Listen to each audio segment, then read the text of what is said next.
Imagine finding out the guy you've been crushing on only invited you to a fancy dinner to win a cruel, twisted bet with his best friend.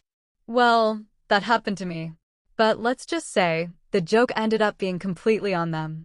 Here is exactly how I ruined their snobby party, got my revenge, and ran off with the other victim. I have to tell you what happened to me.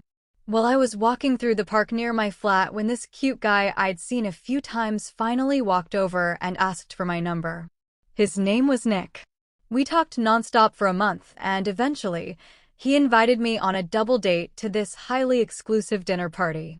His best mate Donna was going, and she was bringing some guy named Damon. I threw on my favorite blue dress and met Nick.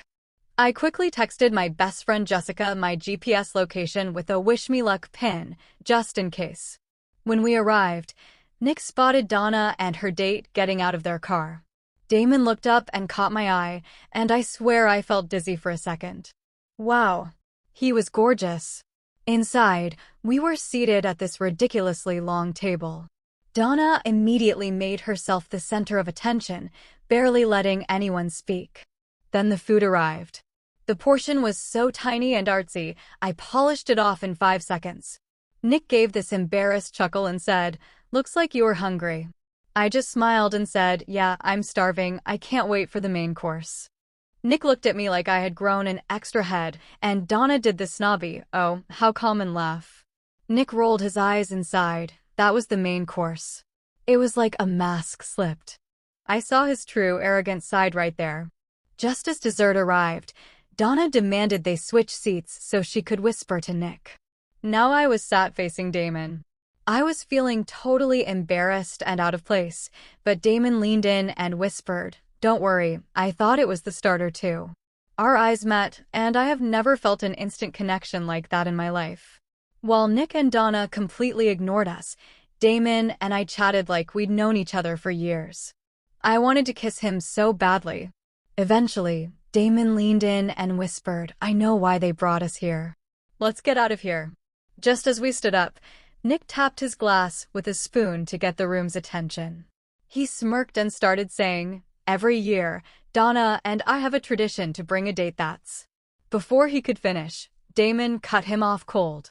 "I'm sorry to interrupt, but I know your plan and the joke is on the two of you." I couldn't hold back anymore. I grabbed Damon and kissed him right there in front of everyone.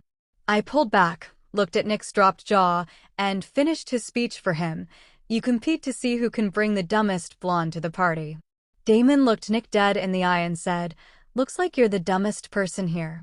He took my hand, we walked straight out to his car, and drove off to get a massive double pepperoni pizza. We sat there, looked at each other, and I just sighed, "Well, that happened." He laughed, and we spent the rest of the night talking and kissing. Drop your absolute worst dating story. So yeah, what started as the most toxic, insulting date of my life ended up being the best plot twist ever. I got pizza and a great guy. Have any of you ever been set up on a joke date, or realized the person you were with was actually the villain? Drop your absolute worst dating stories in the comments down below. I want to read all of them. And if you love a good dating disaster with a happy ending, make sure you smash that subscribe button so you don't miss the next story. See you in the next one.